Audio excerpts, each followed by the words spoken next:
Bocah Gunung Kidul bikin geger Italia. Mugello memanas, tapi bukan karena cuaca.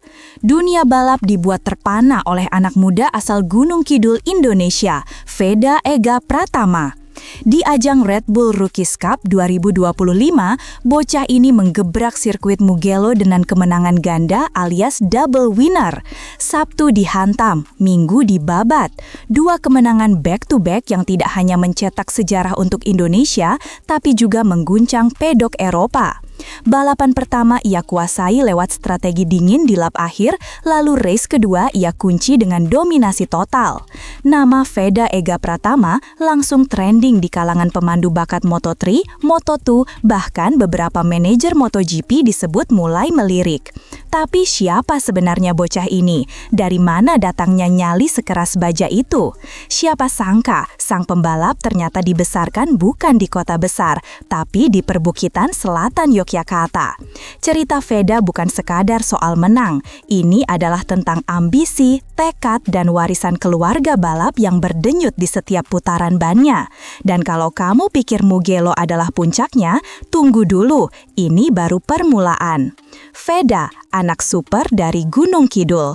Lahir 23 November 2008, Veda Ega Pratama bukan cuma sekadar bocah desa.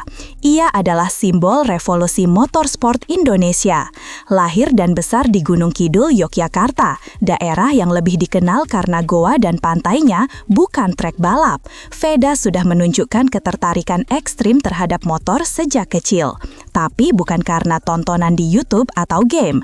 Ia terinspirasi langsung oleh sang ayah yang merupakan pembalap nasional di kelas Supersport 600.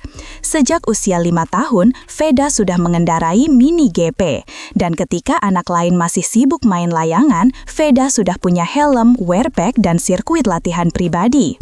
Saat umur 6 tahun, ia mengikuti lomba pertamanya. Di saat anak-anak belajar naik sepeda roda 2, Veda sudah bertarung di tikungan hairpin. Dan yang bikin merinding, keluarganya bukan hanya mendukung dari jauh, mereka ada di tiap balapan. Ayahnya menjadi mentor, ibunya jadi penguat mental. Kombinasi sempurna untuk mencetak juara.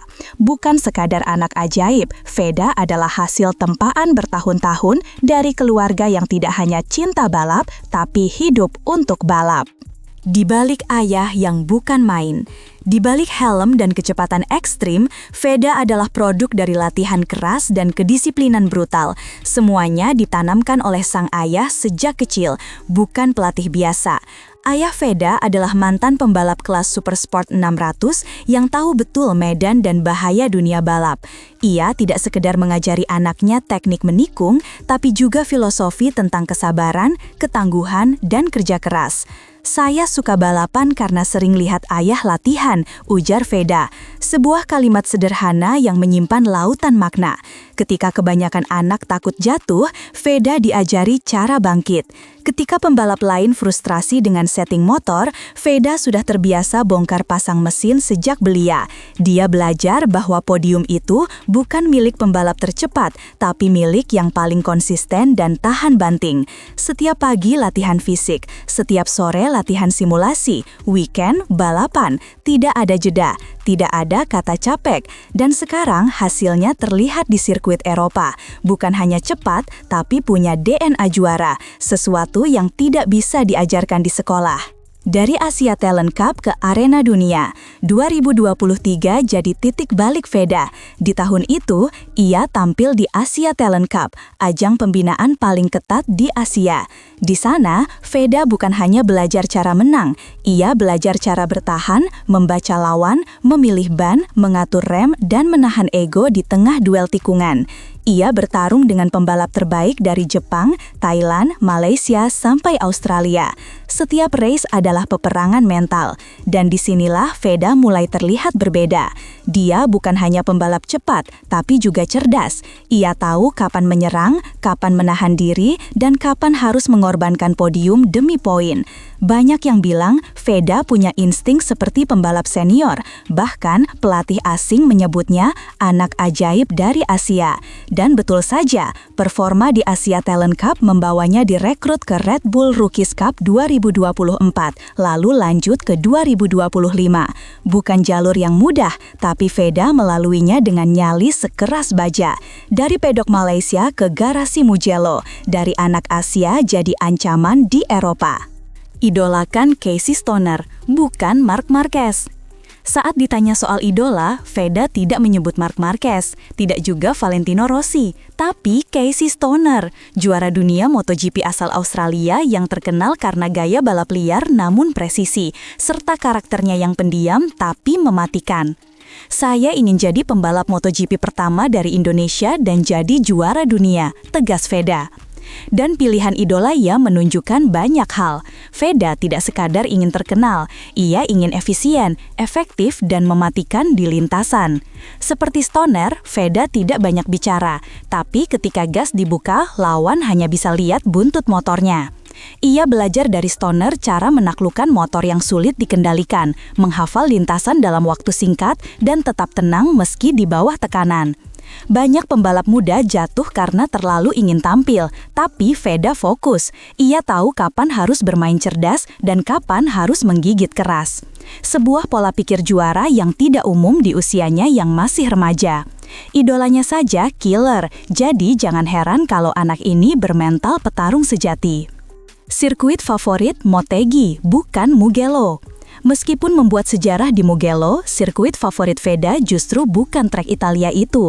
Ia memilih Motegi di Jepang. Kenapa? Karena trek ini menantang, penuh tikungan kecepatan tinggi, tanjakan turunan ekstrim, dan butuh teknik tinggi. Lintasannya memacu adrenalin, kata Veda. Dan ini jadi bukti lain bahwa ia bukan pembalap biasa. Pembalap muda biasanya pilih sirkuit yang gampang ditebak, tapi Veda justru suka trek rumit. Ini membuktikan bahwa otaknya bekerja sama tajamnya dengan instingnya. Di Motegi, kesalahan kecil bisa berarti crash, tapi Veda justru terpacu. Ia cari tekanan, bukan hindari. Ia haus tantangan, bukan kenyamanan.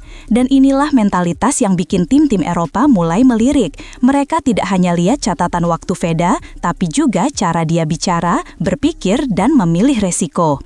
Ia belum pernah balapan resmi di Motegi, tapi sudah memetakan cara menaklukkannya. Itu bukan sekedar mimpi, itu persiapan. Dan kalau nanti Moto3 mampir ke Jepang, jangan heran kalau nama Veda bakal masuk radar utama. Filosofi hidup Veda yang bikin merinding. Perjuangan hari ini adalah satu-satunya cara membangun masa depan yang lebih baik. Kamu harus optimis terhadap diri sendiri. Kalimat itu keluar dari mulut Veda Ega Pratama. Bukan motivator, bukan pembicara seminar, tapi dari seorang remaja 17 tahun yang hidupnya penuh tekanan di setiap tikungan. Filosofi hidup ini bukan slogan tempelan, tapi prinsip yang ia genggam erat sejak mulai balapan di usia 6 tahun. Setiap crash, setiap kegagalan, setiap rasa sakit di pedok, dia jadikan fondasi untuk naik ke level berikutnya. Ini bukan soal menang sekali dua kali. Ini tentang membangun karir jangka panjang. Optimisme bukan cuma sikap, tapi senjata. Veda belajar menahan kecewa saat kalah di Junior GP, lalu bangkit dan menggila di Rookies Cup. Ia bukan tipe pembalap yang hidup dari bakat semata. Ia tumbuh lewat kegagalan, disiplin, dan latihan brutal yang tidak terlihat kamera. Filosofinya seperti batu pondasi, tidak mudah retak. Dan justru karena itu, ketika banyak pembalap muda tumbang oleh tekanan media dan ekspektasi, Veda tetap stabil, fokus, dan terus menanjak. Di balik layar Mugello, bukan sekadar menang. Publik hanya lihat podium, tapi di balik layar, kemenangan Veda di Mugello adalah hasil dari kerja kolektif, strategi, dan keberanian. Race 1 di Sabtu, Veda sempat tertinggal di awal, namun perlahan naik posisi. Di lap-lap terakhir, ia menyalip dua rival utama secara bersih, tanpa drama, tanpa kontak, murni kalkulasi waktu, dan pengereman yang presisi. Sirkuit Mugello bukan trek sembarangan, lintasannya cepat, teknikal, dan licin di beberapa sektor. Tapi Veda tidak gentar. Race 2 hari Minggu jadi pembuktian. Start agresif, defense sempurna, dan konsistensi waktu putaran membuat lawan frustrasi.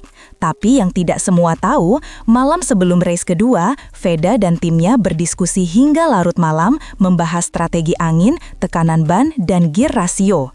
Ia tidak hanya duduk diam menunggu briefing, ia ikut berpikir, menganalisis data telemetri. Ini pembalap muda yang kerja seperti pembalap pabrikan, bukan cuma gaspol, tapi juga otak jalan. Di Mugello, Veda tidak hanya menaklukkan lintasan, ia menaklukkan dirinya sendiri. Red Bull Rookies Cup, gerbang neraka menuju MotoGP. Ajang Red Bull MTGP Rookies Cup bukan main-main. Ini bukan sirkus balap anak-anak.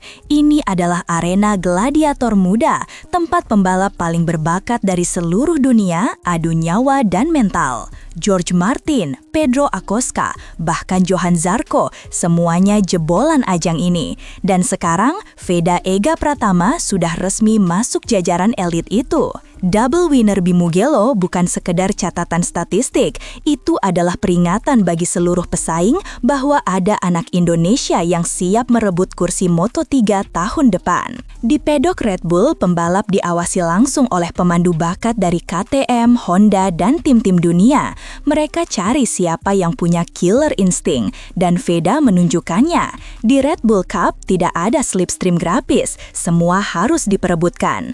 Veda datang bukan sebagai favorit, tapi dia pulang sebagai ancaman serius. Setiap tikungan, setiap duel wheel to wheel, dia mainkan tanpa takut. Red Bull Rookies Cup adalah pintu, dan Veda sudah bukan di depan pintu lagi. Dia sudah melangkah masuk, dan siap menendang siapapun yang menghalangi jalannya ke Moto3. Moto3 sudah menanti. Apa Veda siap meledak di 2026? Pertanyaan terbesar sekarang, kemana arah karir Veda setelah ini? Jawabannya sudah di depan mata, Moto3 2026. Dan tidak main-main, ia direkrut langsung oleh Honda Tim Asia. Artinya, Veda bukan lagi penantang, ia sudah resmi masuk kelas dunia. Tapi tantangannya juga naik drastis. Di Moto3, semua pembalap haus darah. Tak ada ruang toleransi untuk rookie, apalagi dari Asia Tenggara. Tapi Veda bukan anak kemarin sore. Ia tahu bahwa performa di Junior GP sempat naik turun. Tapi Rookies Cup membuktikan satu hal penting. Ketika Veda diberi motor yang kompetitif dan data yang presisi, dia bisa membantai siapa saja. Ia adaptif, agresif, tapi tetap cerdas. Dengan modal pengalaman dari Asia Talent Cup, Junior GP, dan Rookies Cup, plus mental yang sudah dibentuk ayahnya sejak kecil, Veda bisa jadi ancaman besar di 2026. Bahkan media Spanyol menyebutnya sebagai wildcard Asia yang bisa mengejutkan semua tim Eropa.